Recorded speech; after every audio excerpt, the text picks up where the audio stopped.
नमस्कार. आपण ऐकताय आणि पाहताय आपल्या अण्णा हे यूट्यूब चॅनल. मी गणेश तुकाराम शिंदे आपणा सर्वांचं आपल्या अण्णा या यूट्यूब चॅनलवर स्वागत करत आहे. जिल्हा परिषद निवडणुकीच्या प्रचाराचा काल शेवटचा दिवस होता. संध्याकाळी 10पर्यंत निवडणूक आयोगानं प्रचारासाठी वेळ दिला होता आणि ह्या शेवटच्या म्हणजे काल सायंकाळी प्रत्येक उमेदवाराची प्रचारासाठी धावपळ सुरू होती. कळंब तालुक्यातील खामसवाडी या अनुसूचित जातीसाठी राखीव जिल्हा परिषद गटातून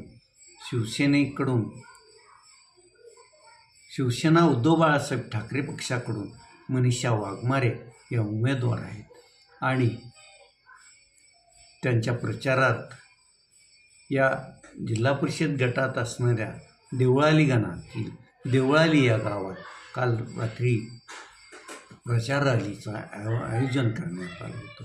या प्रचार रॅलीत स्थानिक शिवसैनिक, काही तालुक्याचे पदाधिकारी, इतर पदाधिकारी यांच्याबरोबरच उमेदवार मनीषा वाघमारे पण सहभागी झालेल्या होत्या. अनेकांच्या हातात जे पक्षाचं चिन्ह आहे मशाल, ते मशाल होतं आणि ती मशाली प्रज्वलित करण्यात आलेल्या होत्या. मशालीचा ज्वाला सतत तेवत राहाव्यात यासाठी त्यात तेल ओतण्यात आलेलं होतं. प्रचार रॅली सुरू असतानाच प्रचार रॅलीत असणाऱ्या उमेदवार मनीषा वाघमारे या कशाला तरी अडखळल्या गेल्या आणि त्यांच्या हातात असलेली प्रज्वलित मशाल आणि मशाल प्रज्वलित राहण्यासाठी त्यात असलेलं तेल, गरम झालेलं तेल त्यांच्या अंगावर पडलं, त्या भाजल्या गेल्या. हा प्रकार घडल्यानंतर रॅलीत सहभागी शिवसैनिक, ग्रामस्थ यांची एकच धावपळ उडाली. मग त्यांना तेथून थेट धाराशिवला रुग्णालयात हलवण्यात आलं. त्यांच्यावर तातडीनं उपचार करण्यात आले. आता त्यांची प्रकृती स्थिर आहे आणि त्यांनी आज रुग्णालयाच्या बेडवरून आपल्या मतदारांना आपली उमेदवारी, आपलं चिन्ह या सांगणारा एक व्हिडिओ केला असून तो व्हिडिओ सध्या त्यांनी व्हायरल केलेला आहे. निवडणुकीच्या ह्याच्यात देहभान विसरून उमेदवार, कार्यकर्ते पण फिरत असतात. त्यांचं प्रचार कार्य सुरू असते आणि त्यातूनच ही घाईगडबडीतून घडलेली घटना असावी असं आम्हाला वाटतं. मनीषा वाघमारे यांची प्रकृती लवकरच ठीक हो, त्यांना आराम होत आणि त्यांना चालता फिरता येऊ अशी अपेक्षा व्यक्त करतो.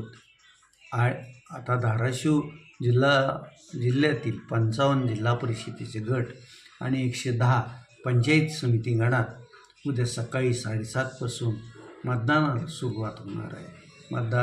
मतदारांपर्यंत सर्व उमेदवार जाऊन त्यांनी त्यांचा प्रचार केलेला आहे.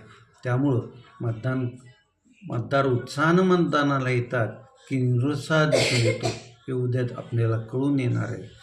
जवळपास 900च्या आसपास किंवा त्याहीपेक्षा थोडी जास्त पूर्ण जिल्ह्यात जिल्हा परिषद आणि पंचायत समितीसाठी मतदान केंद्र असून सर्वत्र मतदानासाठी कर्मचाऱ्यांची पण नियुक्ती झाली आहे. TET परीक्षेमुळं जे शिक्षक TET परीक्षेला बसलेले आहेत त्यांना कामातून वगळण्यात आलं असून त्यांच्या जागी परवा लागलीच नवीन 200च्या वर कर्मचारी निवडणूक कामासाठी वर्ग करण्यात आलेले आहे. पोलीस प्रशासनानंही संपूर्ण जिल्ह्यात चोख असा बंदोबस्त लावलेला असून कुठेही गोंधळ आणि कायदा आणि सुव्यवस्थेचा प्रश्न निर्माण होऊ नये याची पोलीस अधीक्षिका रिंकू खोकर यांनी काळजी घेतलेली आहे. जिल्हा प्रशासनानं पण सर्वत्र आपली त्याचं ही व्यवस्था केलेली आहे.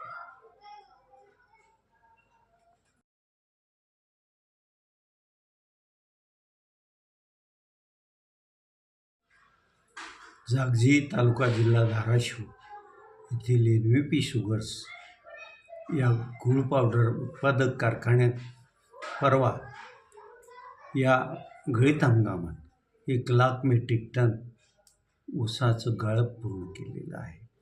एकूण 7 पंधरवड्या आणि काही वर दिवस गेल्यानंतर हे एवढं गाळप त्या कारखान्यानं केलं असून कारखान्याचं ऊसतोड मजूर, ऊस वाहतूक वाहनचालक आणि कारखान्याचे कर्मचारी यांनी एकत्रित येऊन हा टप्पा पार केलेला आहे. त्यामुळं या कारखान्याचे चेअरमन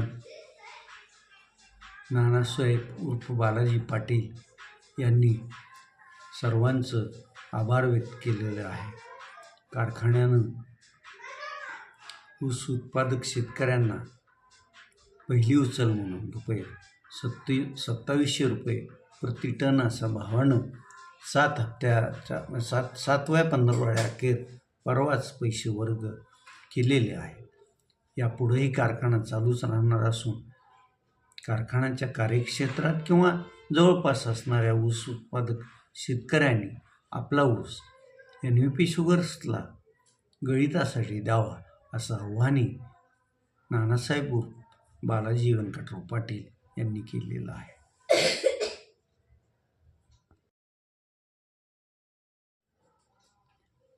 28 जानेवारी 2026 रोजी भल्या सकाळी जी बारामती विमानतळावर विमान अपघाताची दुर्घटना घडली त्यात राज्याचे उपमुख्यमंत्री